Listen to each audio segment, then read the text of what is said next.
Welcome back to Midnight Murmurs. Tonight's tale takes us to an ancient house, shrouded in silence, where shadows linger in forgotten corners and something unseen watches from the darkness. What begins as a scholar's search for solitude soon becomes a descent into dread. Dim the lights, settle in, and prepare yourself for Bram Stoker's chilling story, The Judge's House.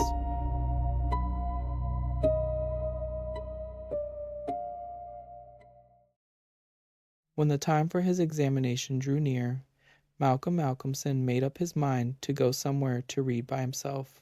He feared the attractions of the seaside, and also he feared completely rural isolation, for of old he knew its charms. And so he determined to find some unpretentious little town where there would be nothing to distract him.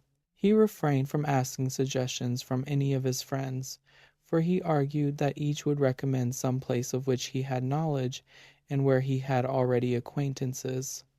As Malcolmson wished to avoid friends, he had no wish to encumber himself with the attention of friends, and so he determined to look out for a place for himself. He packed a portmanteau with some clothes and all the books he required, and then took ticket for the first name on the local timetable which he did not know. When, at the end of 3 hours' journey, he alighted at Benchurch, he felt satisfied that he had so far obliterated his tracks as to be sure of having a peaceful opportunity of pursuing his studies. He went straight to the one inn which the sleepy little place contained, and put up for the night. Benchurch was a market town, and once in 3 weeks was crowded to excess, but for the remainder of the 21 days it was as attractive as a desert. Malcolmson looked around the day after his arrival to try to find quarters more isolated than even so quiet an inn as the Good Traveller afforded. There was only one place which took his fancy, and it certainly satisfied his wildest ideas regarding quiet. In fact, quiet was not the proper word to apply to it. Desolation was the only term conveying any suitable idea of its isolation.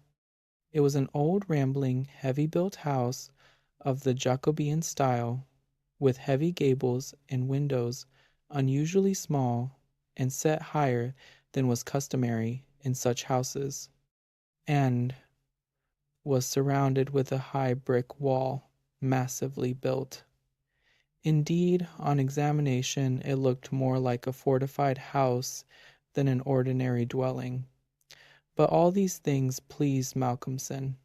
Here, he thought, is the very spot I have been looking for, and if I can get opportunity of using it, I shall be happy.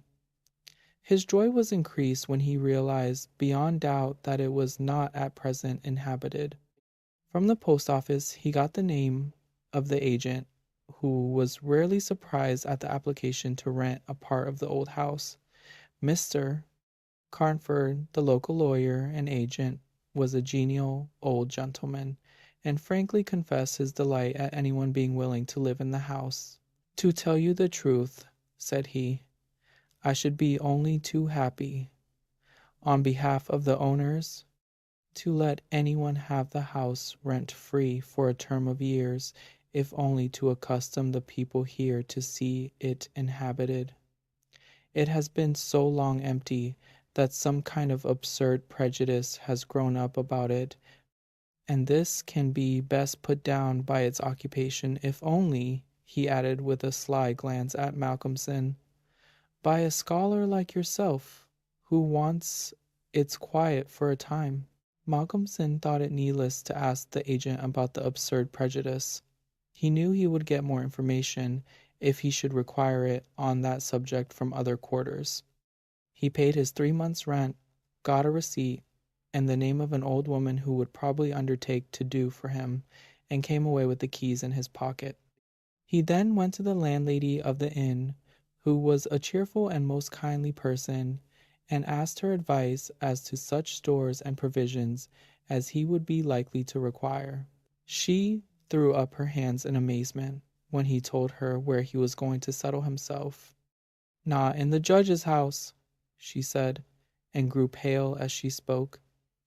He explained the locality of the house, saying that he did not know its name.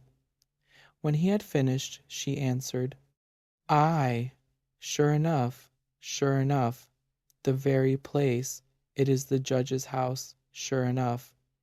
He asked her to tell him about the place, why so called, and what there was against it. She told him that it was so called locally because it had been many years before, how long she could not say, as she was herself from another part of the country, but she thought it must have been 100 years or more, the abode of a judge who was held in great terror on account of his harsh sentences and his hostility to prisoners at assizes. As to what there was against the house itself, she could not tell. She had often asked, but no one could inform her. But there was a general feeling that there was something, and for her own part, she would not take all the money in Drinkwater's bank and stay in the house an hour by herself. Then she apologized to Malcolmson for her disturbing talk. "It is too bad of me, sir, and you and a young gentleman, too, if you will pardon me saying it, going to live there all alone. If you were my boy, and you'll excuse me for saying it, you wouldn't sleep there a night, not if I had to go there myself and pull the big alarm bell that's on the roof." The good creature was so manifestly in earnest, and was so kindly in her intentions, that Malcolmson, although amused, was touched. He told her kindly how much he appreciated her interest in him, and added, "But, my dear Mrs. Witham, indeed, you need not be concerned about me. A man who is reading for the mathematical tripos has too much to think of to be disturbed by any of these mysterious somethings, and his work is of too exact and prosaic a kind to allow of his having any corner in his mind for mysteries of any kind. Harmonical progression, permutations and combinations, and elliptic functions have sufficient mysteries for me." Mrs. Witham kindly undertook to see after his commissions, and he went himself to look for the old woman who had been recommended to him. When he returned to the judge's house with her, after an interval of a couple of hours, he found Mrs. Witham herself waiting with several men and boys carrying parcels, and an upholsterer's man with a bed in a car, for she said, though tables and chairs might be all very well, a bed that hadn't been aired for mayhap 50 years was not proper for young bones to lie on. She was evidently curious to see the inside of the house, and though manifestly so afraid of the somethings, that at the slightest sound she clutched on to Malcolmson, whom she never left for a moment, went over the whole place. After his examination of the house, Malcolmson decided to take up his abode in the great dining room, which was big enough to serve for all his requirements, and Mrs. Witham, with the aid of the charwoman, Mrs. Dempster, proceeded to arrange matters. When the hampers were brought in and unpacked, Malcolmson saw that with much kind forethought she had sent from her own kitchen sufficient provisions to last for a few days. Before going, she expressed all sorts of kind wishes, and at the door turned and said, "And perhaps, sir, as the room is big and draughty, it might be well to have one of those big screens put round your bed at night, though, truth to tell, I would die myself if I were to be so shut in with all kinds of things that put their heads round the sides or over the top and look on me." The image which she had called up was too much for her nerves, and she fled incontinently. Mrs. Dempster sniffed in a superior manner as the landlady disappeared, and remarked that for her own part she wasn't afraid of all the bogies in the kingdom. "I'll tell you what it is, sir," she said, "bogies is all kinds and sorts of things except bogies. Rats and mice, and beetles, and creaky doors, and loose slates, and broken panes, and stiff drawer handles that stay out when you pull them, and then fall down in the middle of the night. Look at the wainscot of the room. It is old, hundreds of years old. Do you think there's no rats and beetles there? And do you imagine, sir, that you won't see none of them? Rats is bogies, I tell you, and bogies is rats. And don't you get to think anything else? Mrs. Dempster, said Malcolmson gravely, making her a polite bow, you know more than a senior wrangler. And let me say that, as a mark of esteem for your indubitable soundness of head and heart, I shall, when I go, give you possession of this house, and let you stay here by yourself for the last 2 months of my tenancy, for 4 weeks will serve my purpose. Thank you kindly, sir, she answered, but I couldn't sleep away from home a night. I am in greenhouse charity, and if I slept a night away from my rooms, I should lose all I have got to live on. The rules is very strict, and there's too many watching for a vacancy for me to run any risks in the matter. Only for that, sir, I'd gladly come here and attend on you altogether during your stay. My good woman, said Malcolmson hastily, I have come here on purpose to obtain solitude, and believe me that I am grateful to the late Green Howe for having so organized his admirable charity, whatever it is that I am perforce denied the opportunity of suffering from such a form of temptation. St. Anthony himself could not be more rigid on the point. The old woman laughed harshly. Ah, you young gentlemen, she said, you don't fear for naught, and belike you'll get all the solitude you want here. She set to work with her cleaning, and by nightfall, when Malcolmson returned from his walk, he always had one of his books to study. As he walked, he found the room swept and tidied, a fire burning in the old hearth, the lamp lit, and the table spread for supper with Mrs. Witham's excellent fare.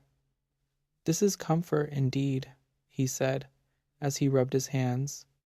When he had finished his supper and lifted the tray to the other end of the great oak dining table, he got out his books again, put fresh wood on the fire, trimmed his lamp, and set himself down to a spell of real hard work. He went on without pause till about 11 o'clock, when he knocked off for a bit to fix his fire and lamp and to make himself a cup of tea. He had always been a tea drinker, and during his college life had sat late at work and had taken tea late. The rest was a great luxury to him, and he enjoyed it with a sense of delicious, voluptuous ease. The renewed fire leaped and sparkled, and threw quaint shadows through the great old room. And as he sipped his hot tea, he revelled in the sense of isolation from his kind. Then it was that he began to notice for the first time what a noise the rats were making. Surely, he thought, they cannot have been at it all the time I was reading. Had they been, I must have noticed it.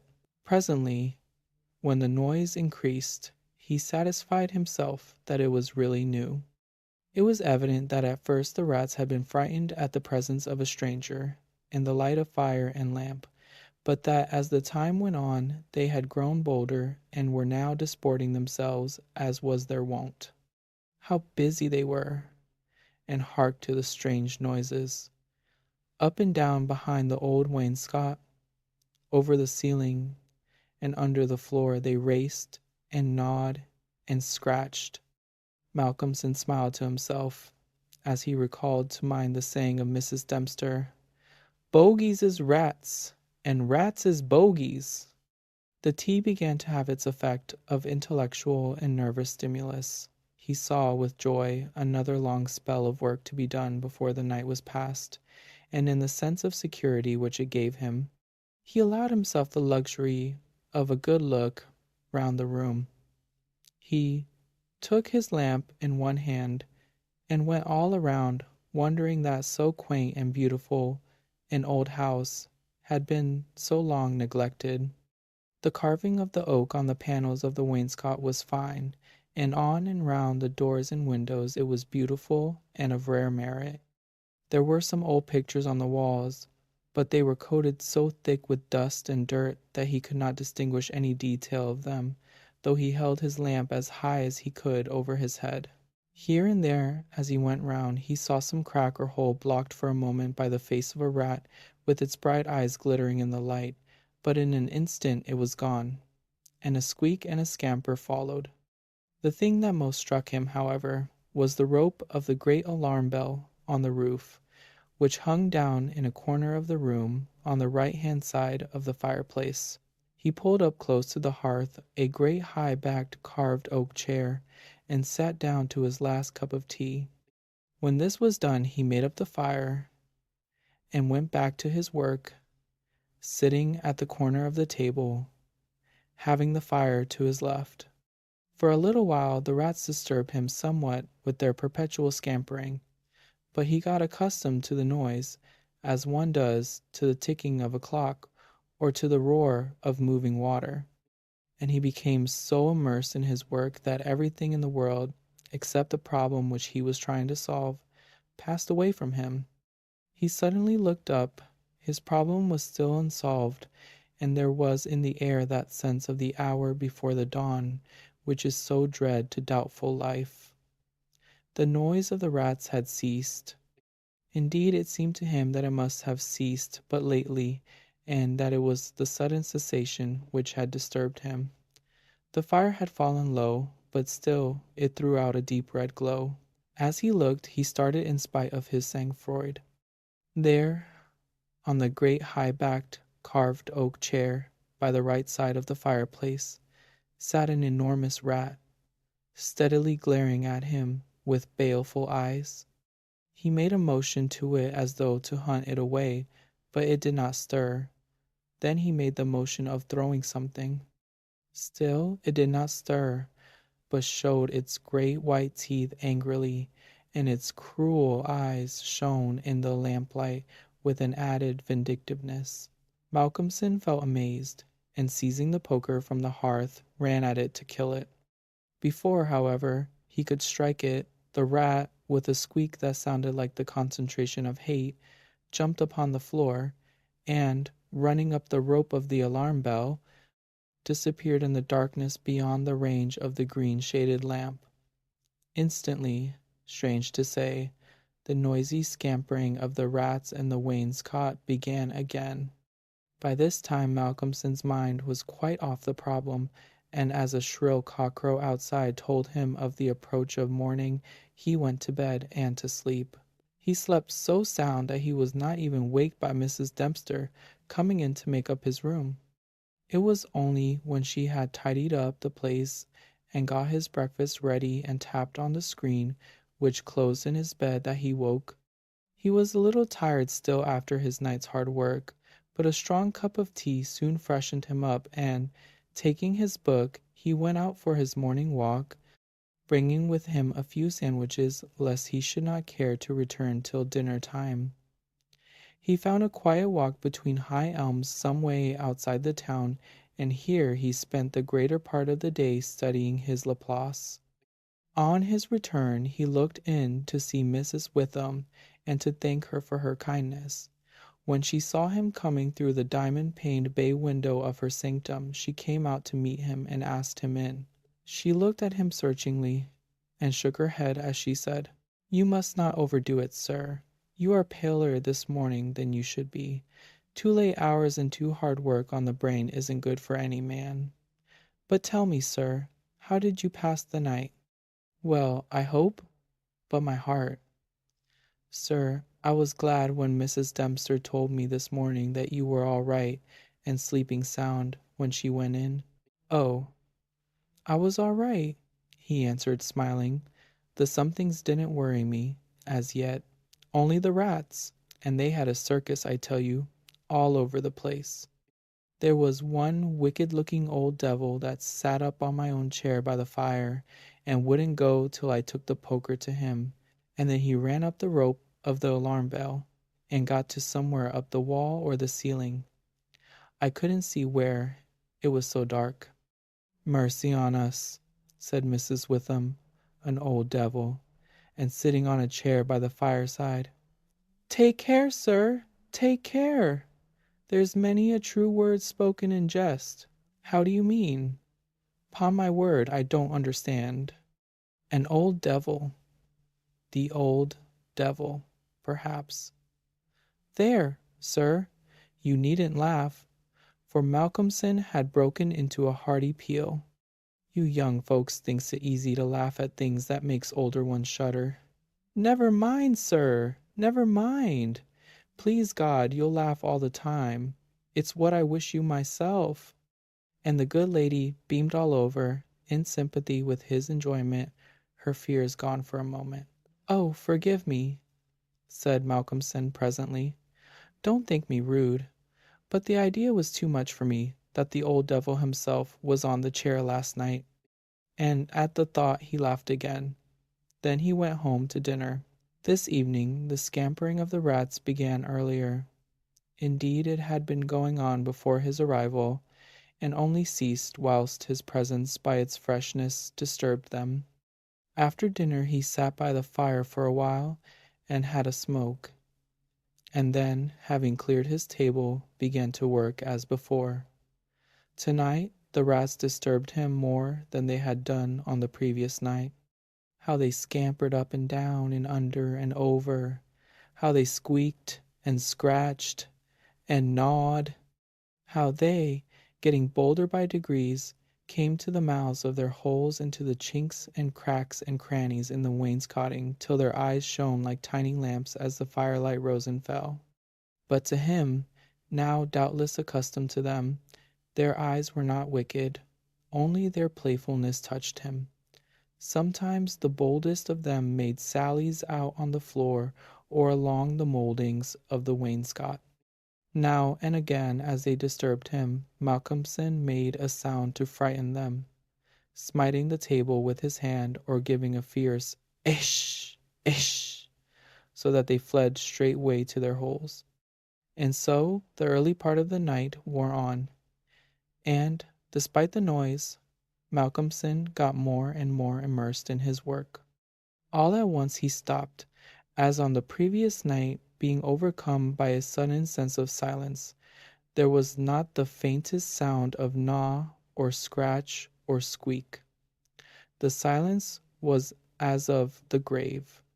He remembered the odd occurrence of the previous night, and instinctively he looked at the chair standing close by the fireside, and then a very odd sensation thrilled through him. There, on the great old high-backed carved oak chair beside the fireplace, sat the same enormous rat, steadily glaring at him with baleful eyes. Instinctively he took the nearest thing to his hand, a book of logarithms, and flung it at it. The book was badly aimed, and the rat did not stir. So again the poker performance of the previous night was repeated, and again the rat, being closely pursued, fled up the rope of the alarm bell. Strangely, too, the departure of this rat was instantly followed by the renewal of the noise made by the general rat community. On this occasion, as on the previous one, Malcolmson could not see at what part of the room the rat disappeared, for the green shade of his lamp left the upper part of the room in darkness, and the fire had burned low. On looking at his watch, he found it was close on midnight, and, not sorry for the divertisement, he made up his fire and made himself his nightly pot of tea. He had got through a good spell of work, and thought himself entitled to a cigarette, and so he sat on the great oak chair before the fire and enjoyed it. While smoking, he began to think that he would like to know where the rat disappeared to, for he had certain ideas for the morrow not entirely disconnected with a rat trap. Accordingly, he lit another lamp and placed it so that it would shine well into the right-hand corner of the wall by the fireplace. Then he got all the books he had with him and placed them handy to throw at the vermin. Finally, he lifted the rope of the alarm bell and placed the end of it on the table, fixing the extreme end under the lamp. As he handled it, he could not help noticing how pliable it was, especially for so strong a rope and one not in use. You could hang a man with it, he thought to himself, When his preparations were made, he looked around and said complacently, "There now, my friend, I think we shall learn something of you this time." He began his work again, and though, as before, somewhat disturbed at first by the noise of the rats, soon lost himself in his propositions and problems. Again he was called to his immediate surroundings suddenly. This time it might not have been the sudden silence only which took his attention. There was a slight movement of the rope, and the lamp moved. Without stirring, he looked to see if his pile of books was within range, and then cast his eye along the rope. As he looked, he saw the great rat drop from the rope on the oak armchair and sit there glaring at him. He raised a book in his right hand, and taking careful aim, flung it at the rat. The latter, with a quick movement, sprang aside and dodged the missile. He then took another book and a third, and flung them one after another at the rat, but each time unsuccessfully. At last, as he stood with the book poised in his hand to throw, the rat squeaked and seemed afraid. This made Malcolmson more than ever eager to strike, and the book flew and struck the rat a resounding blow. It gave a terrified squeak, and turning on his pursuer a look of terrible malevolence, ran up the chair back and made a great jump to the rope of the alarm bell, and ran up it like lightning. The lamp rocked under the sudden strain, but it was a heavy one, and did not topple over. Malcolmson kept his eyes on the rat, and saw it by the light of the second lamp leap to a moulding of the wainscot, and disappear through a hole in one of the great pictures which hung on the wall, obscured and invisible through its coating of dirt and dust. "I shall look up my friend's habitation in the morning," said the student, as he went over to collect his books. "The third picture from the fireplace I shall not forget." He picked up the books one by one, commenting on them as he lifted them. Conic sections he does not mind, nor cycloidal oscillations, nor the Principia, nor quaternions, nor thermodynamics. Now for the book that fetched him. Malcolmson took it up and looked at it. As he did so, he started, and a sudden pallor overspread his face. He looked round uneasily and shivered slightly as he murmured to himself, "The Bible my mother gave me! What an odd coincidence!" He sat down to work again, and the rats in the wainscot renewed their gambols. They did not disturb him, however. Somehow their presence gave him a sense of companionship. But he could not attend to his work, and after striving to master the subject on which he was engaged, gave it up in despair, and went to bed as the first streak of dawn stole in through the eastern window.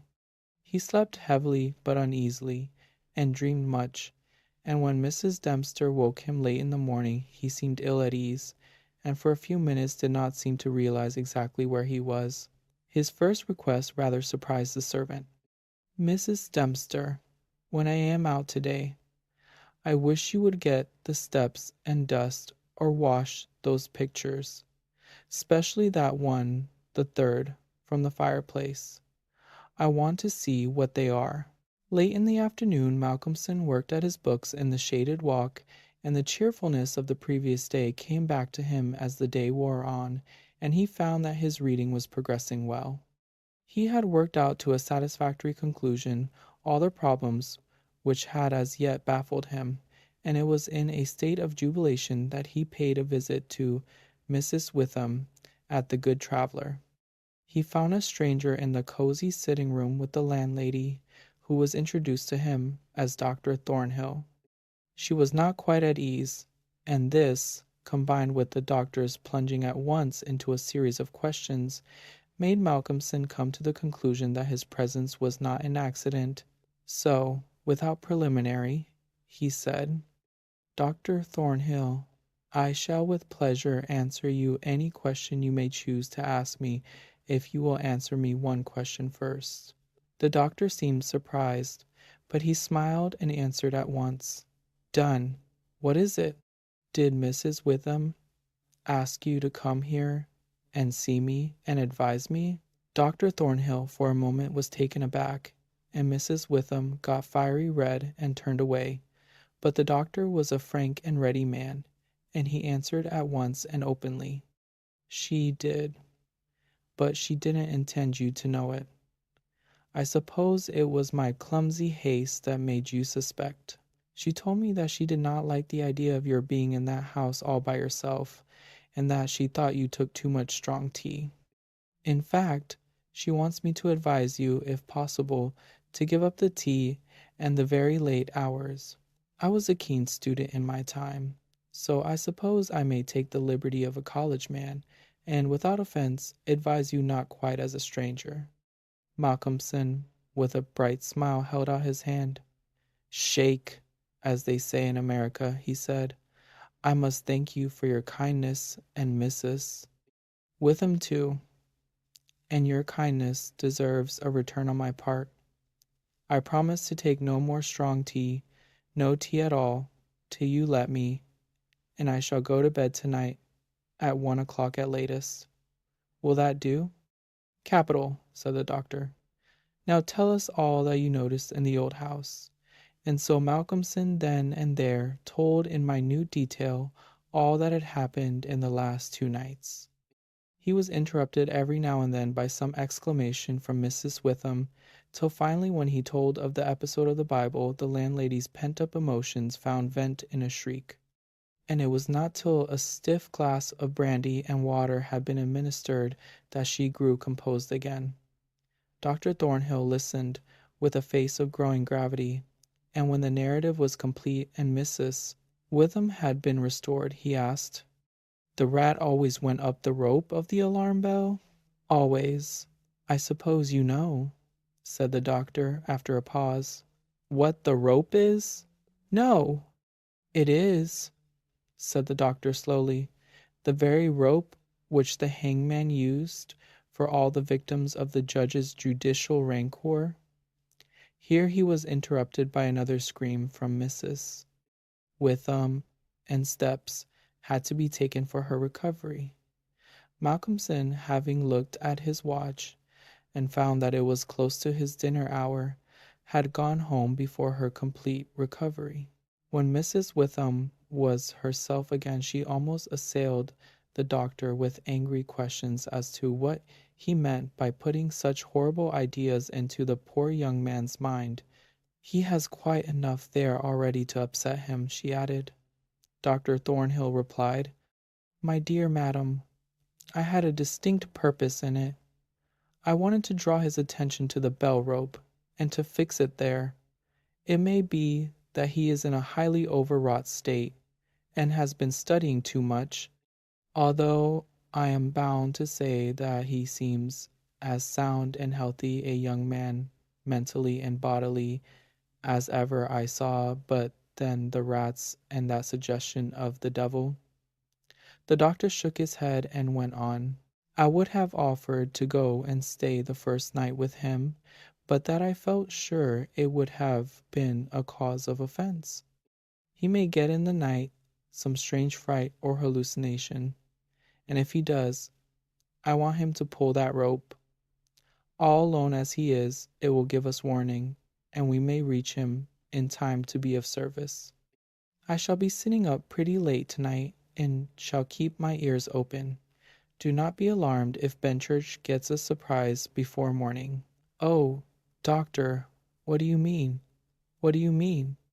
I mean this, that possibly, nay, more probably we shall hear the great alarm bell from the judge's house tonight, and the doctor made about as effective an exit as could be thought of. When Malcolmson arrived home, he found that it was a little after his usual time, and Mrs. Dempster had gone away. The rules of greenhouse charity were not to be neglected. He was glad to see that the place was bright and tidy, with a cheerful fire and a well-trimmed lamp. The evening was colder than might have been expected in April, and a heavy wind was blowing with such rapidly increasing strength that there was every promise of a storm during the night. For a few minutes after his entrance, the noise of the rats ceased, but so soon as they became accustomed to his presence, they began again. He was glad to hear them, for he felt once more the feeling of companionship in their noise, and his mind ran back to the strange fact that they only ceased to manifest themselves when that other, the great rat with the baleful eyes, came upon the scene. The reading lamp only was lit, and its green shade kept the ceiling and the upper part of the room in darkness, so that the cheerful light from the hearth spreading over the floor and shining on the white cloth laid over the end of the table was warm and cheery. Malcolmson sat down to his dinner with a good appetite and a buoyant spirit. After his dinner and a cigarette, he sat steadily down to work, determined not to let anything disturb him, for he remembered his promise to the doctor and made up his mind to make the best of the time at his disposal. For an hour or so he worked all right, and then his thoughts began to wander from his books. The actual circumstances around him, the calls on his physical attention, and his nervous susceptibility were not to be denied. By this time the wind had become a gale, and the gale a storm. The old house, solid though it was, seemed to shake to its foundations, and the storm roared and raged through its many chimneys and its queer old gables, producing strange, unearthly sounds in the empty rooms and corridors. Even the great alarm bell on the roof must have felt the force of the wind, for the rope rose and fell slightly, as though the bell were moved a little from time to time, and the limber rope fell on the oak floor with a hard and hollow sound. As Malcolmson listened to it, he bethought himself of the doctor's words. It is the rope which the hangman used for the victims of the judge's judicial rancor, and he went over to the corner of the fireplace and took it in his hand to look at it. There seemed a sort of deadly interest in it, and as he stood there he lost himself for a moment in speculation as to who these victims were, and the grim wish of the judge to have such a ghastly relic ever under his eyes. As he stood there, the swaying of the bell on the roof still lifted the rope now and again. But presently there came a new sensation, a sort of tremor in the rope, as though something was moving along it. Looking up instinctively, Malcolmson saw the great rat coming slowly down towards him, glaring at him steadily. He dropped the rope and started back with a muttered curse, and the rat turning ran up the rope again and disappeared, and at the same instant Malcolmson became conscious that the noise of the rats, which had ceased for a while, began again. All this set him thinking, and it occurred to him that he had not investigated the lair of the rat or looked at the pictures as he had intended.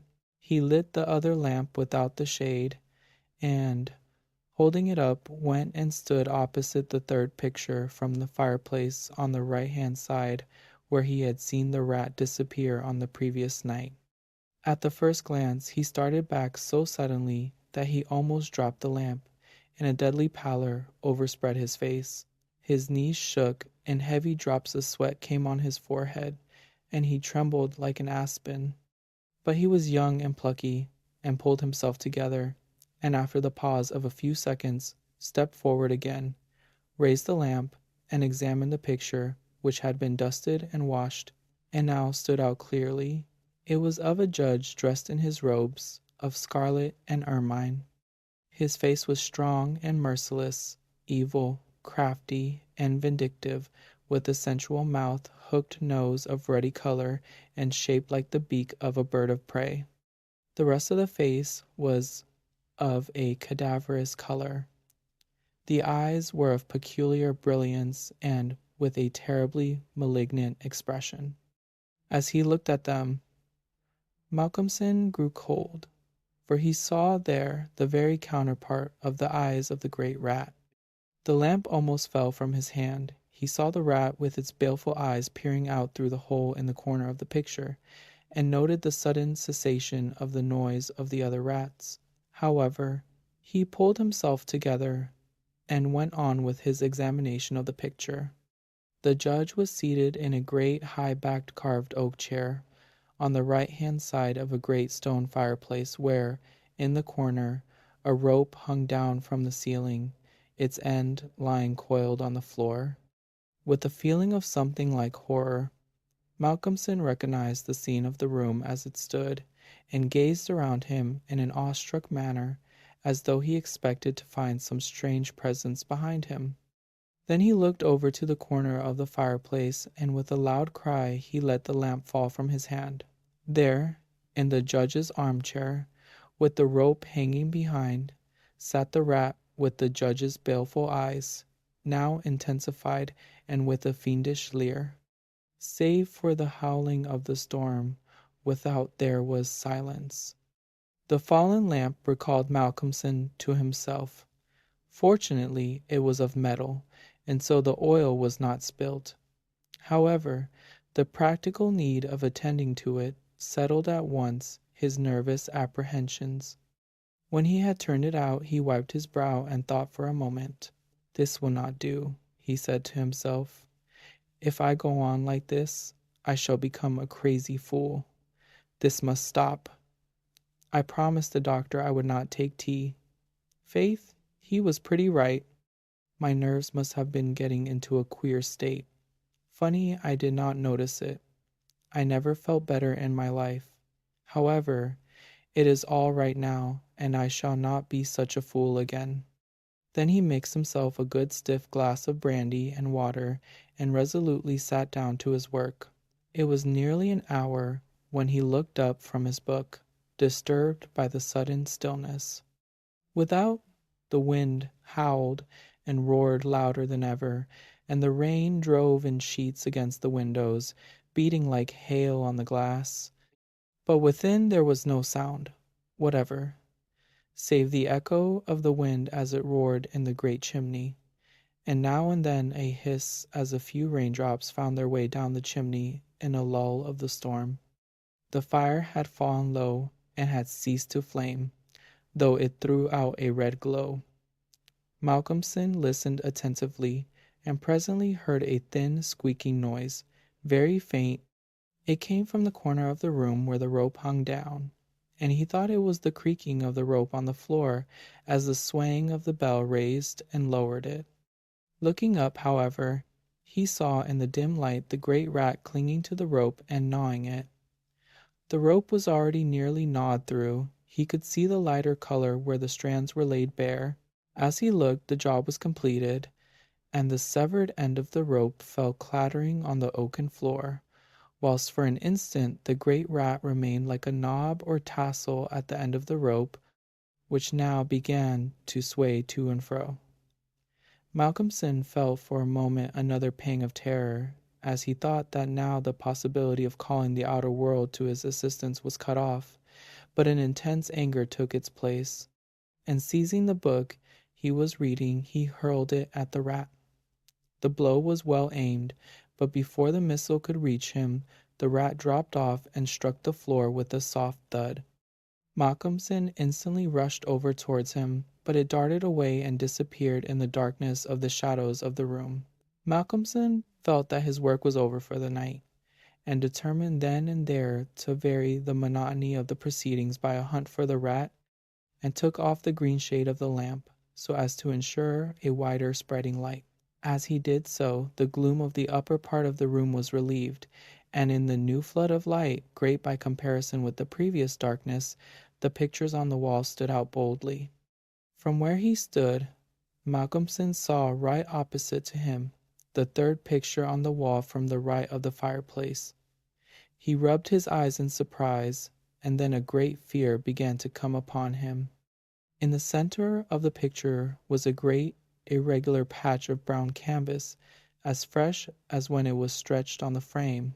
The background was as before, with chair and chimney corner and rope, but the figure of the judge had disappeared. Malcolmson, almost in a chill of horror, turned slowly round, and then he began to shake and tremble like a man in a palsy. His strength seemed to have left him, and he was incapable of action or movement, hardly even of thought. He could only see and hear. There, on the great high-backed carved oak chair, sat the judge in his robes of scarlet and ermine, with his baleful eyes glaring vindictively, and a smile of triumph on the resolute, cruel mouth. As he lifted, with his hands, a black cap, Malcolmson felt as if the blood was running from his heart, as one does in moments of prolonged suspense. There was a singing in his ears. Without, he could hear the roar and howl of the tempest, and through it, swept on the storm, came the striking of midnight by the great chimes in the marketplace. He stood for a space of time that seemed to him endless, still as a statue, and with wide open, horror-struck eyes, breathless. As the clock struck, so the smile of triumph on the judge's face intensified, and at the last stroke of midnight he placed the black cap on his head. Slowly and deliberately the judge rose from his chair and picked up the piece of the rope of the alarm bell which lay on the floor, drew it through his hands as if he enjoyed its touch, and then deliberately began to knot one end of it, fashioning it into a noose. This he tightened and tested with his foot, pulling hard at it till he was satisfied, and then making a running noose of it, which he held in his hand. Then he began to move along the table on the opposite side to Malcolmson, keeping his eyes on him until he had passed him, when, with a quick movement, he stood in front of the door. Malcolmson then began to feel that he was trapped, and tried to think of what he should do.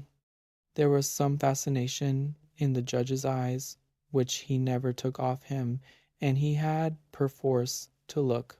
He saw the judge approach, still keeping between him and the door, and raise the noose and throw it towards him, as if to entangle him. With a great effort he made a quick movement to one side, and saw the rope fall beside him, and heard it strike the oaken floor. Again the judge raised the noose and tried to ensnare him, ever keeping his baleful eyes fixed on him, and each time by a mighty effort the student just managed to evade it. So this went on for many times, the judge seeming never discouraged nor discomposed at failure, but playing as a cat does with a mouse. At last, in despair, which had reached its climax, Malcolmson cast a quick glance round him. The lamp seemed to have blazed up, and there was a fairly good light in the room. At the many rat-holes and in the chinks and crannies of the wainscot he saw the rat's eyes, and this aspect, that was purely physical, gave him a gleam of comfort. He looked around and saw that the rope of the great alarm bell was laden with rats. Every inch of it was covered with them, and more were pouring through the small circular hole in the ceiling whence it emerged, so that with their weight the bell was beginning to sway. Hark! It had swayed till the clapper had touched the bell. The sound was but a tiny one, but the bell was only beginning to sway, and it would increase. At the sound the judge, who had been keeping his eyes fixed on Malcolmson, looked up, and a scowl of diabolical anger overspread his face. His eyes fairly glowed like hot coals, and he stamped his foot with a sound that seemed to make the house shake. A dreadful peal of thunder broke overhead as he raised the rope again, whilst the rats kept running up and down the rope as though working against time. This time, instead of throwing it, he drew close to his victim and held open the noose as he approached. As he came closer, there seemed something paralyzing in his very presence, and Malcolmson stood rigid as a corpse.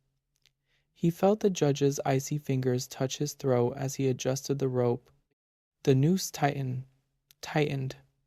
Then the judge, taking the rigid form of the student in his arms, carried him over and placed him standing in the oak chair, and stepping up beside him, put his hand up and caught the end of the swaying rope of the alarm bell. As he raised his hand, the rats fled squeaking and disappeared through the hole in the ceiling. Taking the end of the noose which was round Malcolmson's neck, he tied it to the hanging bell rope, and then descending pulled away the chair. When the alarm bell of the judge's house began to sound, a crowd soon assembled. Lights and torches of various kinds appeared, and soon a silent crowd was hurrying to the spot. They knocked loudly at the door, but there was no reply. Then they burst in the door, and poured into the great dining room, the doctor at the head. There, at the end of the rope of the great alarm bell, hung the body of the student, and on the face of the judge in the picture was a malignant smile. You've been listening to The Judge's House by Bram Stoker. If tonight's story left you uneasy, then it has done exactly what it was meant to do. Some houses are abandoned for a reason, and some shadows are best left undisturbed. Thank you for joining me for another episode of Midnight Murmurs. If you enjoyed tonight's tale, consider following the podcast and sharing it with fellow lovers of classic horror. Until next time, keep a light nearby and listen carefully when the house grows quiet.